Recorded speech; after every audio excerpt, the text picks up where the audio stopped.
and welcome to another edition of Addition. I'm your host, Addy Snowden. I'm a quantum life coach helping you jump into the reality of your dreams. You can always book with me at calendly.com/additionpod. That is calendly.com/additionpod. Let me just check my audio. Okay, my mic is plugged in. It's on. I got my AirPods in. Okay, I am ready for today's episode. Before we get into it, Substack now has short form video. So this is a reminder to subscribe to the Substack. I give you detailed show notes. I have links. It shows you can see the actual videos in there. I have photos in there, and my real OG fans subscribe to the Substack. So you get the podcast and YouTube of the pod show directly into your email inbox. So it's additionpod, additionpod.substack.com. Okay. So today's episode is called The Truth About Self-Care. We're going to discuss other things, but as you guys know, I've moved to Thailand with my wife and our cat. It has been over 2 months now. We're almost at, or I don't know if we're almost at 2 months or almost at 3 months. Times is kind of flowing. And a lot of the purpose of this trip was for us to heal together, recover, and really self-care, really dive right into self-care for both of us. So, I wanted to talk about it because it's taken the past 2.5 months for me to even fully digest what self care means to me. And we've been, sharing notes and learning from each other. And as someone who had learned about self care, was listening to podcasts about self care, I even have a book. I forgot to bring it with me so I could show you guys. I had ordered something called the Self Care Workbook for women. I was actively looking for self care at my last job. I had soft life on my cubicle. I was so committed to self-care, but I found a lot of the guidance around self-care was just not, it was not holistic. It wasn't taking into account everything that actually a person needs to fully be in self-care. And that's why I want to talk to you about the truth about self-care. So this is going to be a very personal episode. I'm definitely going to go into my self-care journey in more detail. Before I go too far into it, I do want to mention major shout outs to Jay Snow Wellness Show. So Jay Snow Wellness Show has been a huge part of my self-care journey. I'm going to include the link to her YouTube channel, as well as her YouTube channel into the show notes, because Jay Snow has been incredibly instrumental in helping me get to my self-care journey. So if you're watching on TikTok live, Jay Snow is in the chat. She's liking the live. You can go ahead and follow her on TikTok. But yeah, so let's get into the truth about self-care. Okay, so a little bit of context, because everyone has a different upbringing, different family culture. So everyone's self-care journey is different. And so for you to get context as to how far I've come, I need to tell you about where I came from. So my self-care journey, I feel like as a child, I did have a lot of free time. And I think that's why we all look fondly back at childhood. We did have time for self-care. At the time, I was using it to read books. I had creative projects. I was drawing pictures. I was playing on my VTech. I was having, running around, eating snacks, eating, whatever. I didn't have to think about self-care. That was until I moved to the US, you guys. And this is not a US bashing podcast. I did recently become an expat from the US. And also, while I was born in the US, I spent my early childhood in the UK. So that's what I mean about when I came to the US. So I came to the US around 7 years old. That was when I had to start. Well, actually, it was a little bit older, because 7 years old, was I taking the bus? Yes, I was taking the bus at 7. And I remember, okay, for school, I had to set an alarm, you guys. As a child, I had to set an alarm for 6 a.m. to get on the American school bus. Okay, my dad worked full time in Dallas. We were living in the Dallas area at the time, and my mom was working part time So they had to get to work. I need to take the school bus, which is a normal part of American upbringing. It is not a normal part of the UK upbringing. Taking the bus is normal, but the school bus specifically is I only experienced in the US, okay?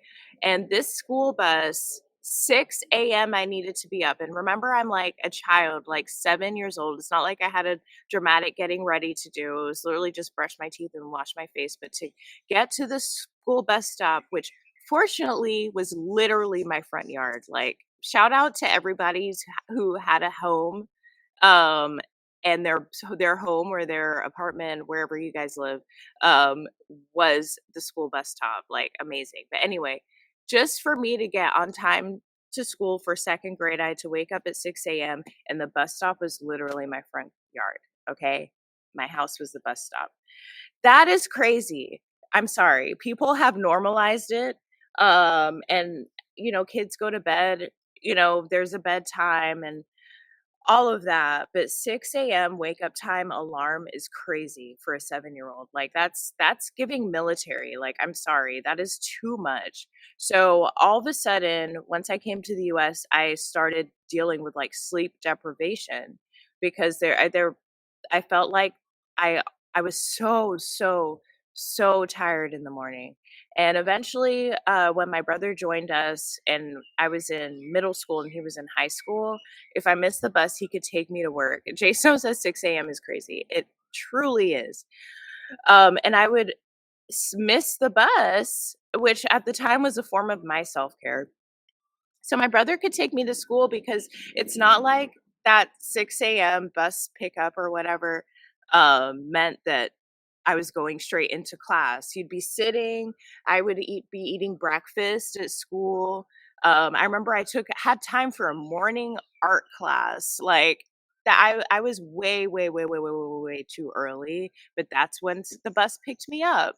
And so it was awesome. Shout out to Charles for taking me to school so I could sleep in a little bit. So anyway, the whole point of this is that not prioritizing self-care, not prioritizing wellness starts really young in the US. It starts really young in the US. Like, again, in the UK, I was much younger and, this is not apples to apples, but while I had to get up, like, it was a peaceful wake up, I don't remember the stress and anxiety that I had with my US morning because they will straight up leave you. The bus isn't there, no one's gonna come to your door and knock on the door and be like, "Hey, where's little Sue? Hey, where's little Addy?" They're gonna leave you, so that's already, like, really high stress, and it's like, what happens if I get left? I'm gonna be at home by myself all day without my parents, like, you guys, that is really stressful. So anyway, just to childhood, like that was um sleep deprivation had already kicked in. Okay. So then and also the food was terrible. I'm sorry. Food at school is not nutritious and self-care, like eating and food is a really important part of it. That I did not find that food nutritious in any way. So I was nutrient deprived. Obviously, my parents were supplementing. I'm not gonna say, but like if I didn't have that, I was nutrient deprived. I was sleep deprived. Okay, and obviously, you know, like I don't even want to get into other levels of deprivation. But anyway, that's from 7 years old, right?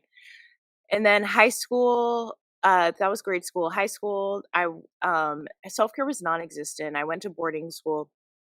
We started college counseling freshman year, and we also had jobs starting freshman year. So it's like every Wednesday we would go. What would we do? Well, we didn't have jobs. It was starting sophomore year. Like every Wednesday sophomore year, we would go volunteer. Junior year, we worked on Capitol Hill. Senior year, we needed to get jobs. Plus college prep.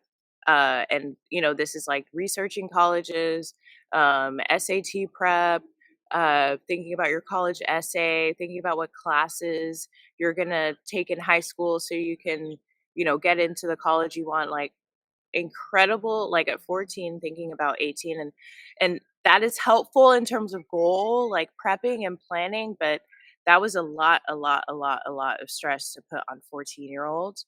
Um, my self-care at that time, breakfast pizza wasn't nutrient dense. LOL, J Snow, that breakfast pizza. Oh my goodness, it was not. I mean, I would say that's probably one of the better ones because lunch pizza was literally just bread and cheese and had no nutrients whatsoever. Okay, so, um, and my self-care in high school at the time, well, we had dances, right? So with and there was room for like partying and fun or whatever. But it was mainly the gym and sports, which in a all girls boarding school is going to get really toxic really quick. So like self-care is like running on the treadmill until you can't stop anymore, right? So there was just a lot of like things that people consider exercise self-care. That is self-torture for me. And don't get me wrong, I'm a very athletic person. This week, day before yesterday, Jahleela and I went paddleboarding into the middle of the ocean. My arms are still sore. We got massages yesterday, but my body's still sore. This is not about being anti-athletics. However, high school athletics, especially when they're like, will help you get into college. It's not for fun. It is really intense. Our coaches pushed us really, really hard because they wanted us to be good. We still weren't good, y'all. I'm sorry. Our we were and I'm sure because we weren't getting enough self-care. So yeah. So, and then after high school, I took 3 gap years. That was all work. It was 2008. It was all work, work, work, or figure out how to hustle, figure out there were no jobs. Like, I mean, it was crazy. College, I had multiple campus jobs. I had school. Um, Post college, I realized I was ready for a break. Post college, I didn't go straight into corporate America.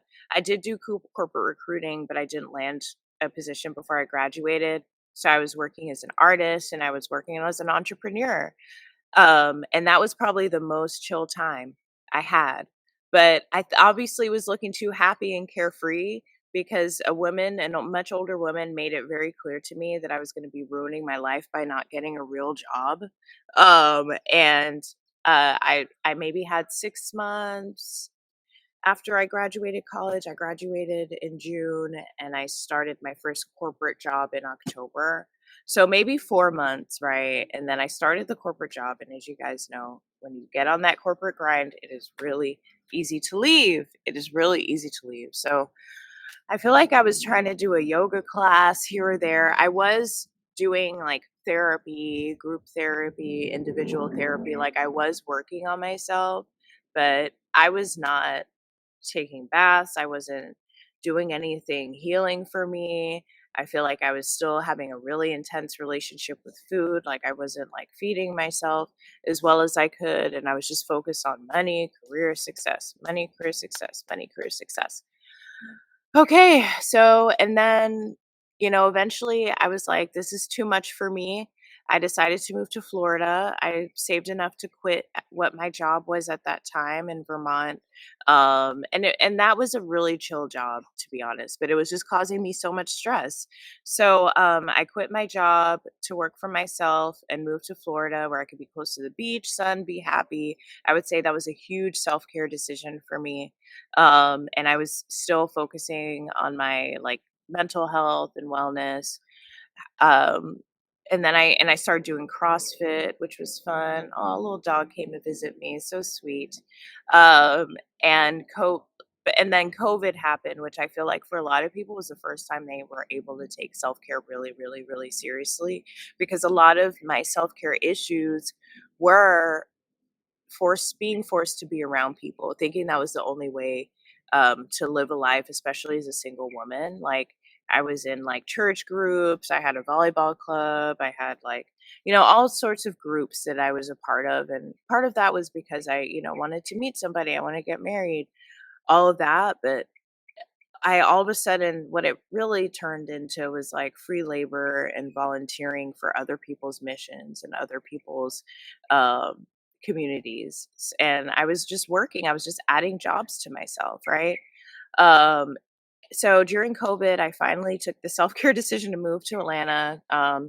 There was a lot of like racial tensions in Florida at the time, and I needed to be in a more diverse environment.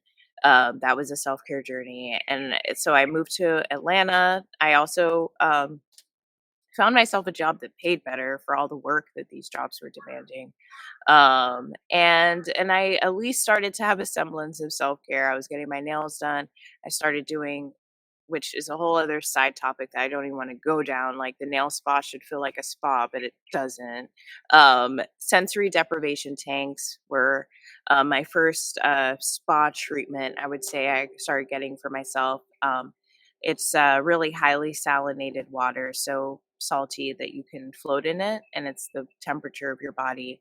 And they put you in this kind of like, um, you know, cave of sorts, cave pod where no light can come in, no sound can come in, and you just sit there in that water, which was really healing for me.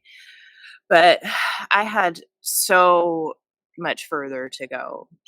So when I met my wife, Jalene, we started off as friends, and she had taken time away from work. Like she was still working, but she was remote. She was making her own schedule, and she was also focusing on her spiritual business, and focusing. She was traveling, and she was way ahead on that self-care journey than I was.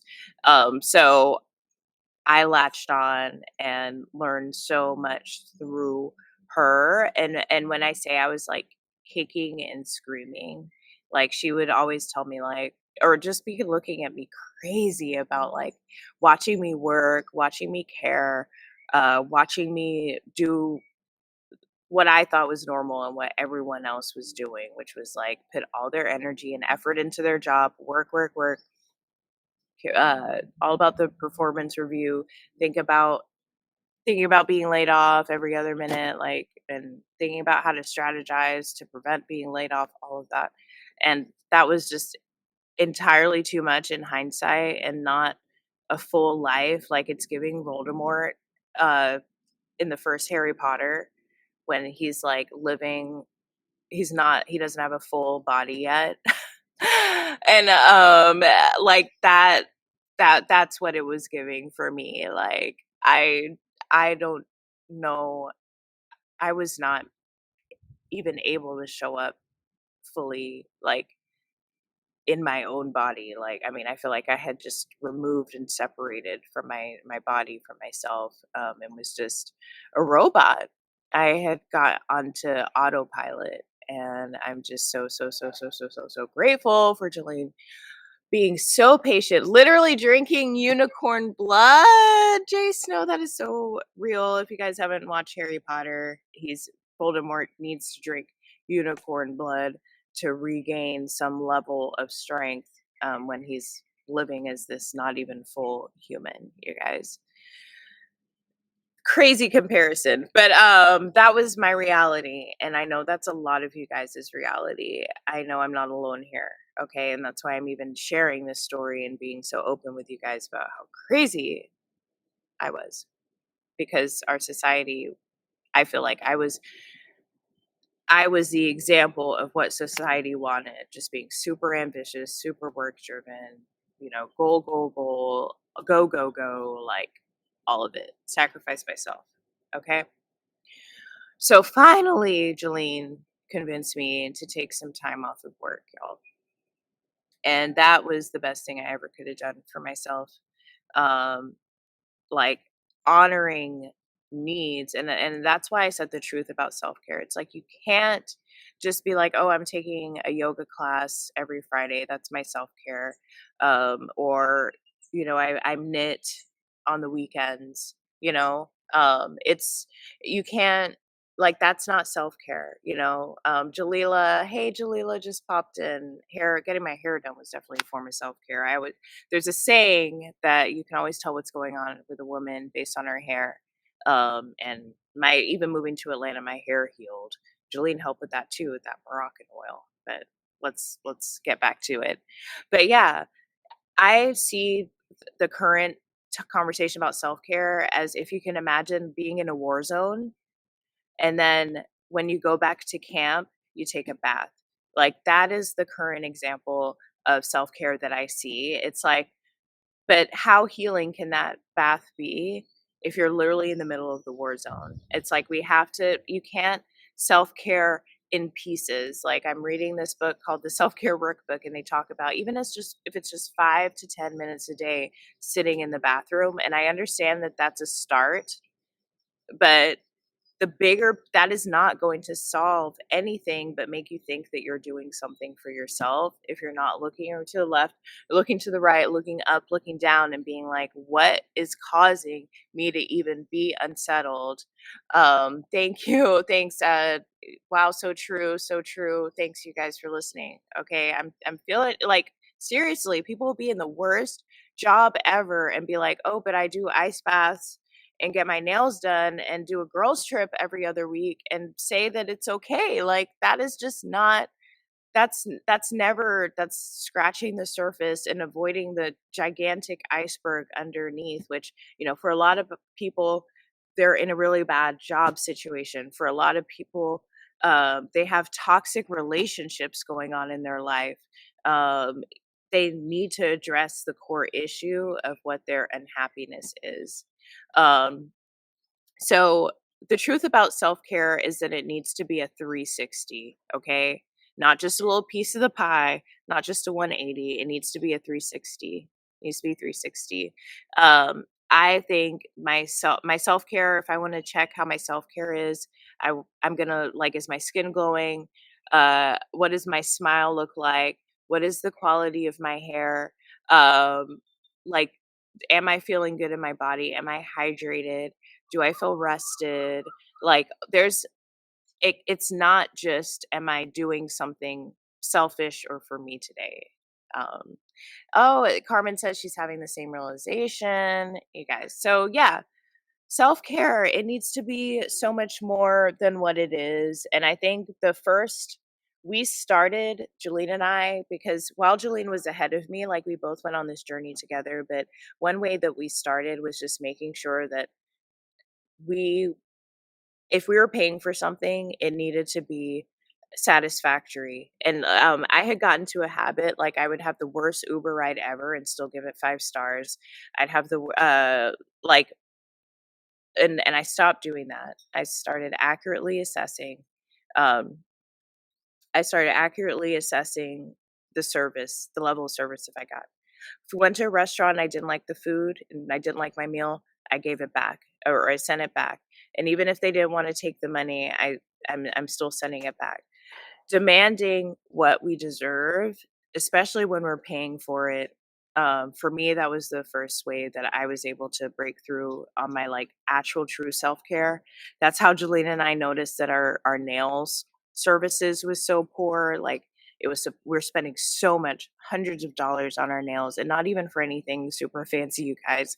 Um, every month and not feeling like a spa like experience. Hey KK, you want to say hi to the audience?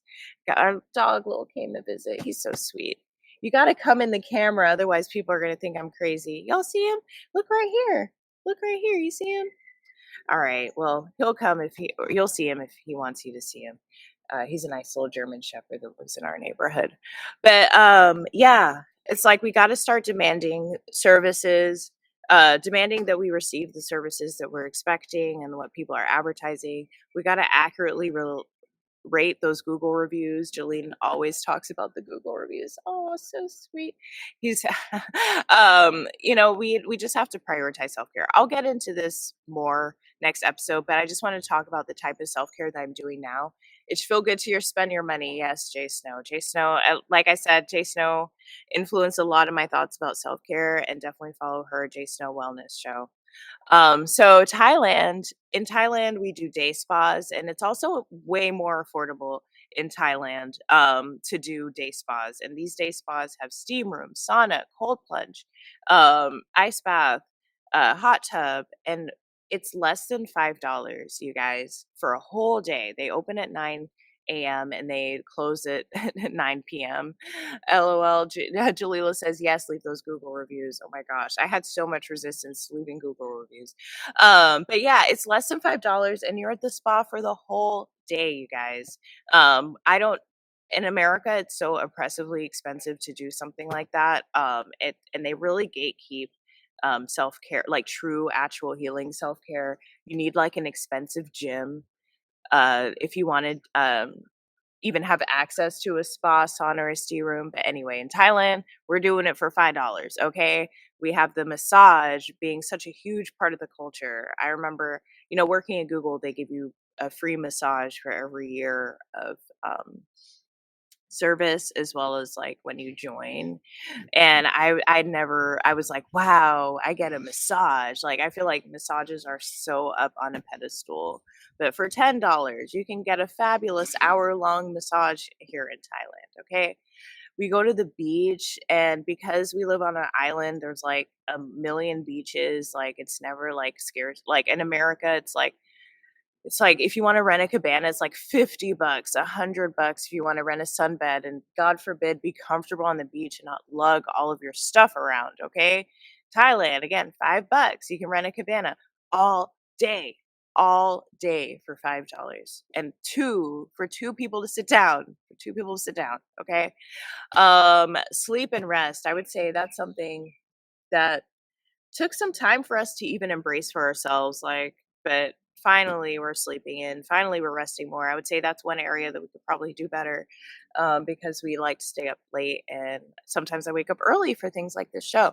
um Hydration, these fabulous fresh coconuts, okay, they have growing everywhere, the one of the most hydrating and electrolyte filled beverages, which are these fresh coconuts, fabulous. And you know I'm not going to talk about the monkeys that harvest the coconuts. I'm just really grateful that I have access to an infinite amount of fresh coconuts. I'm literally looking at a fresh coconut tree right now. Okay.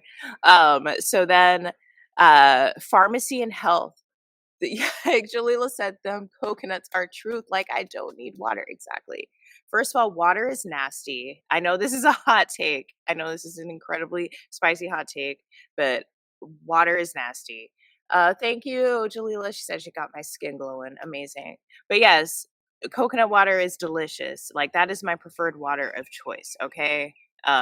You can hate me if you want. I'm sorry.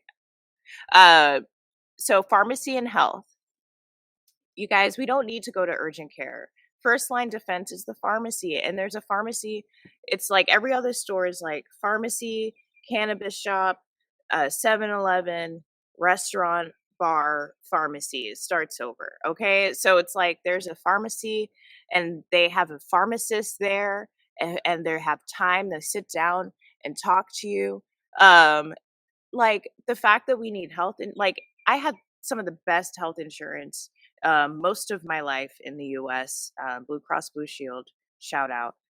And they sucked. Like, it's not like it gave me a premium healthcare experience. It's not like it made it easier for me to book appointments. If I wanted to go to the doctor, I'd sometimes have to wait months to go see my doctor, my primary care. I had to talk to like physician assistants and stuff like that. No shade to physician assistants, no shade to any of nurse practitioners, but I had no access to a doctor. When we were coming back, when we were coming to Thailand the second time, we needed to get shots. We had to go to Publix. I literally got my vaccines next to the cheese aisle. Like, it, crazy. Like, what? America has this as standard for healthcare. For us to be paying as much money that we do is absolutely insane. Okay. So also, just like taking time off work, we're able to listen to our bodies more, and we have completely outsourced cooking and cleaning and driving. Completely outsourced because it's actually affordable. To clean a 2 and a 2.5 bedroom home, it's about probably like $20 to $25. And so we can do that weekly. Cooking. Um, I'm sorry, I can't stand cooking. I can't. I can't. And Jalena's a fabulous cook. But I know she didn't feel like it all the time, slash most of the time.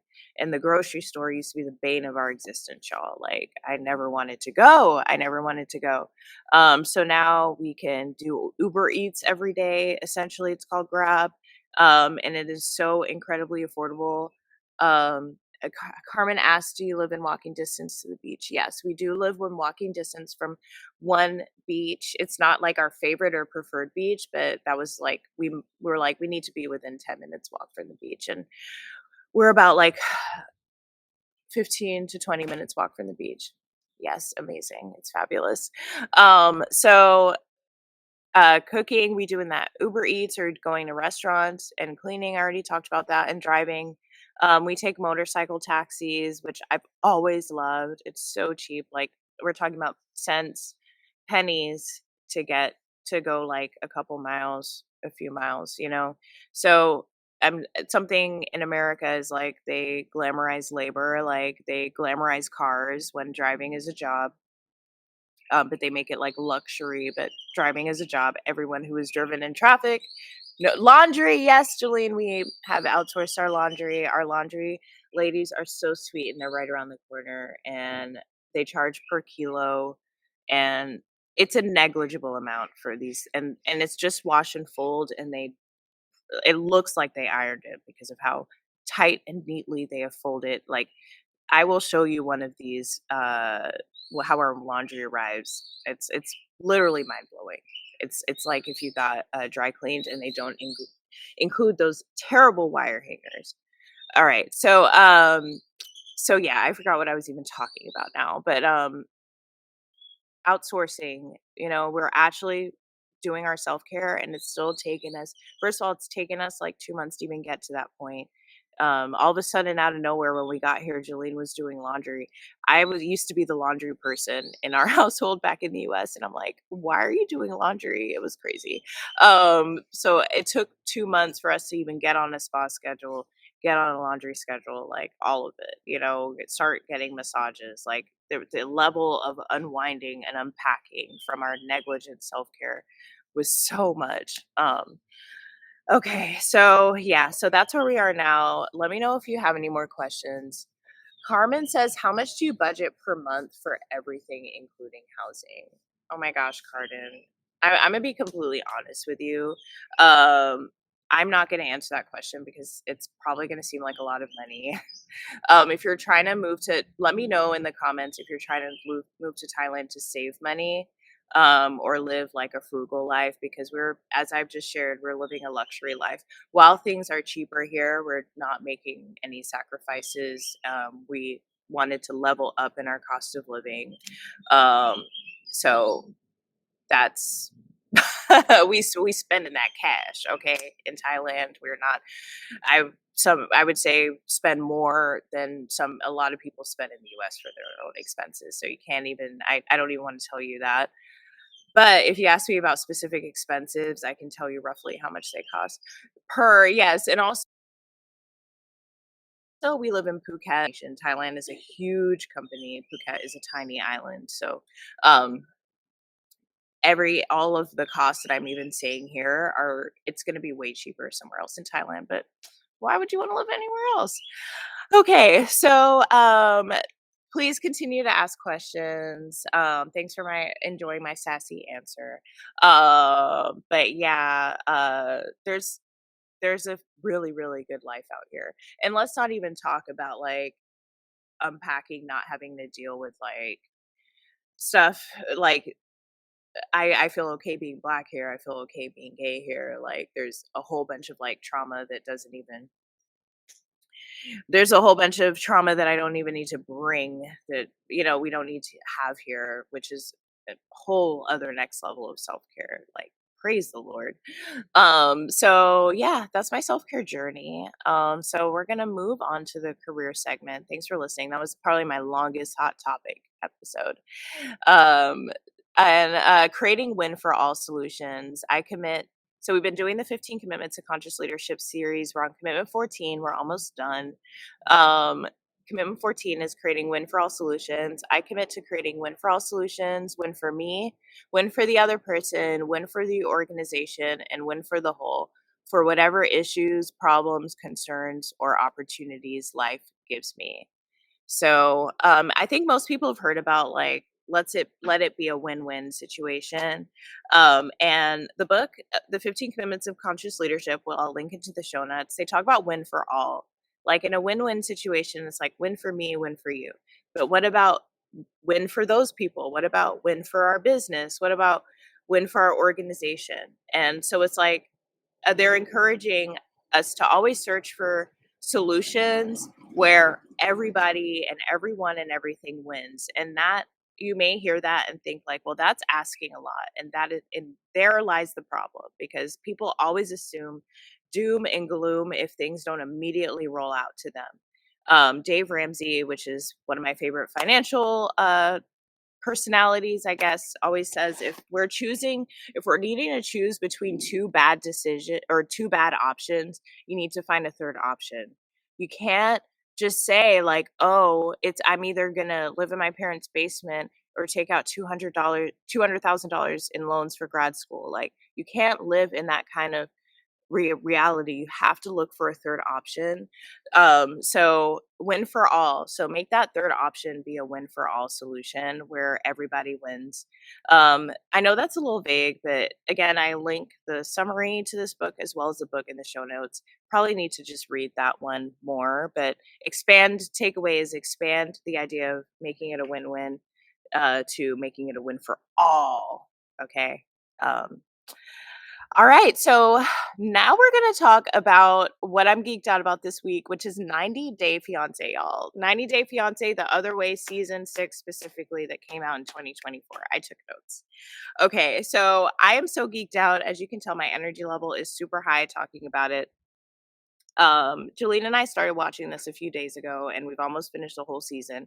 And as you guys know, these episodes are at least 45 minutes to an hour and a half, and there's like 20 of them a season. So we've been spending so much time watching this, and I think so 90 Day Fiance, typically it's uh like an American marrying a non-American, and they're moving to America. The Other Way is when they move to the country of the non-American.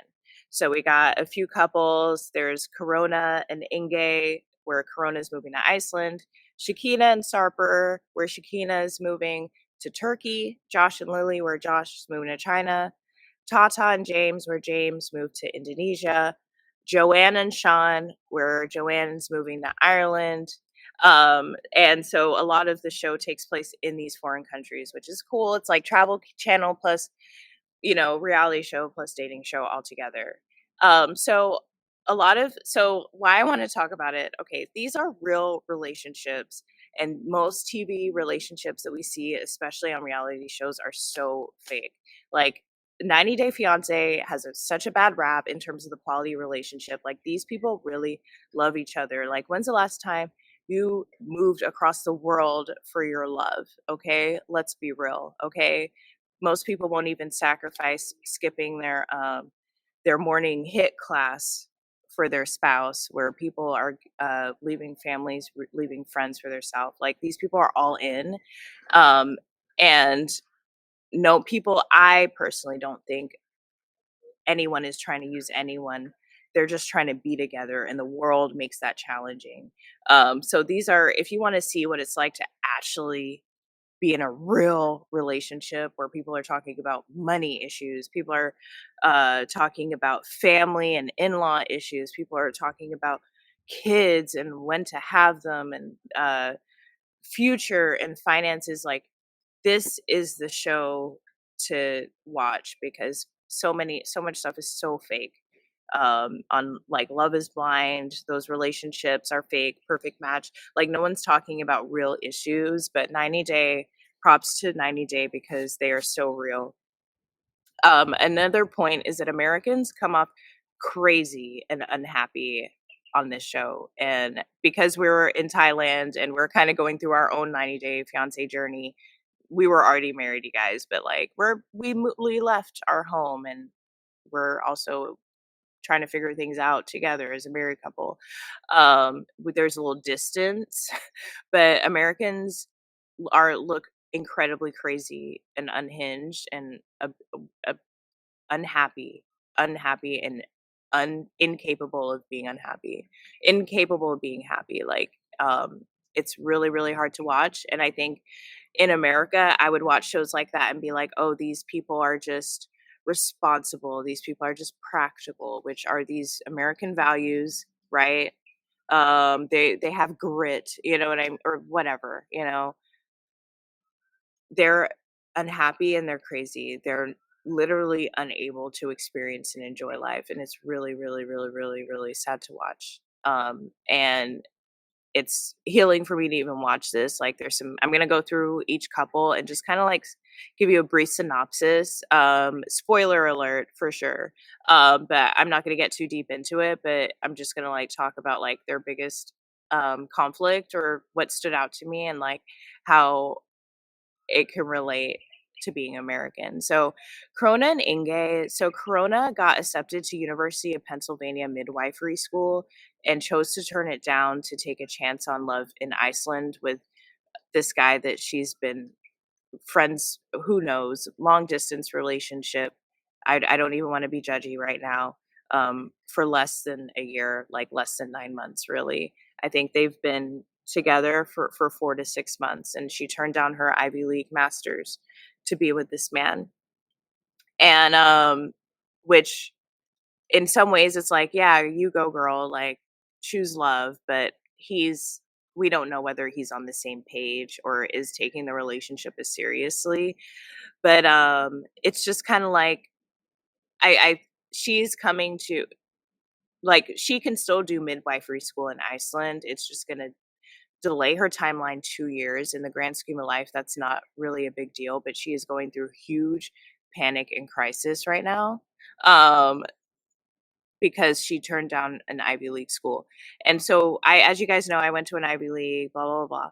But because people have no concept of what Ivy League is outside of the US, she has to describe it to her boyfriend as top 7 schools in the country.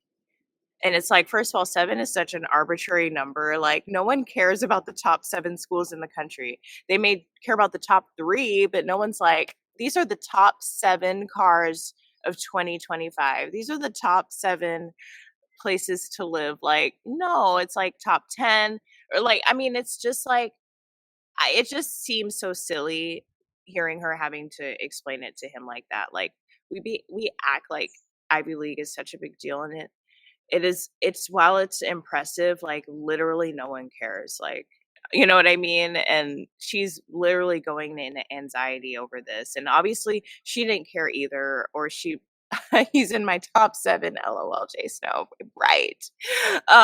So it's like, she obviously didn't care either because she turned it down. Like, she said her whole life she had been wanting to be a midwife, and she gets into her dream school and dips for this guy that she's only known for a few months. She doesn't even care about the Ivy League, obviously. So that's just an interesting couple. Then there's Statler and Dempsey, which, oh my gosh, like, Statler and Dempsey are a lesbian couple, and Statler is the high anxiety. I have a job. I'm going to support us, but be really stressed about it. And Dempsey is the carefree, free spirit. Let's live in a van, and everything's going to be fine. And it's funny watching it because I can relate to Statler. There was a time I had anxiety, not like hers. Like, she's definitely way more extreme. And I also like thought like the best thing I was doing ever was providing income through a job, no matter how I showed up, you know, as long as I was providing income, that didn't matter, and justifying anything like moods, all stuff just based on like, well, I had to work, whatever. Like, highly relatable. I would say a lot of Americans come off as Statlers because, I mean, the craziest thing is that they're literally moving, they're living in a van and they're traveling through Europe. And because of the time difference, she agreed to her boss to work 10 hours a day for 30 days straight. Like, absolutely insane.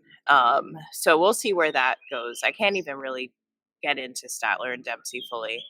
Shakina and Sarper. Shakina is from LA, typical LA woman, looks like a Kardashian, moves to Turkey to be with Sarper. She's just so intense. Yes, Statler is just really, really intense. Um, and my only question here is, where is her daughter? Like, um, where is Shakina's daughter? Are we going to see her? Because she has completely left her and abandoned her daughter, um, to get a nose job and be with this random guy in Turkey. It's really weird. Why can't he come to the US? I don't understand. Okay, Josh and Lily. Josh is an American man who moves to China. Josh sold his American house and has his safety net and has his Chinese wife paying for everything, including home renovations to make it his life more comfortable in China. And also they're really, really, really, really fabulous over the top wedding. So that is what Josh and Lily are going through, and it's just like financial infidelity. Like, if you're sitting on a whole bunch of cash and you see your partner struggling and stressing about money, like, that is crazy. He also told her that he was poor, and they've been married for years. Like, even though they're just getting their traditional wedding now, like, they've been married. So this is crazy. He's committing financial infidelity by hiding money from her and just watching her slave for him. And her daughter clocked his tea, and he immediately says, well, I don't care about being in a positive relationship with your daughter. Like, crazy. Okay, so Tata and James, my Tata is Indonesian. James lives in Maine. Okay, and she lived in Maine with him for 3.5 years. He spends 2 months in Indonesia and wants to go back home. And because he wants to be able to support her and can't figure out how to support her in Indonesia. And I'm like, bro, have you done one Google search? Like, can you not teach English? He just wants to go back home. um but it's also, the reality of millennials. He doesn't even want to have kids anymore, so like, she's going through all this trauma of not being mom and not wanting to go back to the US because she's really lonely there because he's working all the time, and he doesn't even want to have kids anymore with her because he can't afford it. And I think these are real issues. I think it's easy to watch the show and just judge him, but it is real. A lot of Americans, a lot of married couples that have really, really good jobs can't figure out how to have kids. How much is daycare? Like, how much is clothes, like food, everything. It's so expensive. And it's just like, unless you live with your parents, or depend on or ship your kid off to live with somebody, like, and these are issues. These are issues. Okay. It's a problem. And it's like, and I guess it's like, it is what it is. You can't focus on people who don't have, you got to just focus on you. You can't be worried about anybody. But like, my heart really goes out to the millennial generation, because, and every generation, because life can be ghetto sometimes. And literally just figuring out how to expand a family. And I guess that's why kids are such a blessing, because it's a sign of abundance. It's a sign of, um, you can afford, and that's why it's a goal. And that's why, people should be stable so they can provide a good home and all. And that's why maybe families and kids are the flex that they are, because they're luxuries.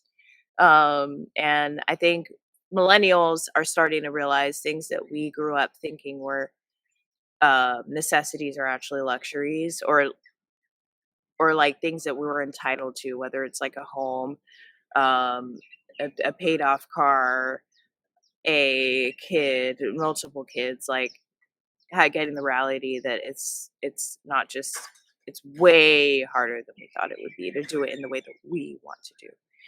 Okay, and then the last couple is Joanne and Sean. Joanne is from New York and Sean is from Ireland. They both have kids. Sean has a daughter, Joanne has two sons, and she left her family to complete his family. That's all I wrote. It's just really sad. It's really sad. And it's like, love is all you need. And this is why I say this is real relationships, because I didn't say it's real families. I said it's real relationships. Jay Snow says it's okay because she's in boarding school in regards to Shakina. And I know that's what we think, but we actually don't know where she is, boo. We think that she's in boarding school. We hope she's in boarding school, but we have no idea where this daughter is. So yeah, Joanne left her two boys to stay with Sean and his daughter in Ireland, and Sean and Joanne didn't tell their family that for 2 years that they were married. What is going on? I don't, and it's like, obviously Joanne just wants to leave New York. She wants to leave her family, but it's just like, just to see that play out, is rare. It's rare, and I'm not judging her. I know she has her reasons, but seeing her kids heartbreak over her leaving the country. Jalene says, and then we think, oh, my boys are upset. It's like, yeah, they're upset because you're abandoning them. Like, or she has a 12-year-old son and an 18-year-old. And I guess since they've been married for 2 years, they got married when she had a 10-year-old and a 16-year-old and didn't tell them. And now 2 years later, she was probably waiting till the oldest one turned 18, and now she's moving to Ireland, and she's saying like, yeah, I'll do 2 weeks in the US and a month in Ireland. First of all, what? Why are you only, shouldn't it be a month in the US and 2 weeks in Ireland? Like, but it's like, you gotta do what you gotta do for love, and love is powerful. Love is all you need, and you are gonna make questionable decisions based on love, because without love, what else do you have? And going back to self-care, like, we're so love starved. um and I'm grateful that I have chosen to revolve my life around love, and these 90-day, the other way people are also doing that. And it's like, and they're smiling and they're happy, you know what I mean? Uh they feel complete. And I would say, check out 90-day the other way, if you want to see what real relationships look like, and what commitment looks like, and what showing up looks like, because they're doing really hard stuff, and a lot of us don't even a lot of people don't even let themselves get out of the comfort of being single to even experience, tough conversations in relationships.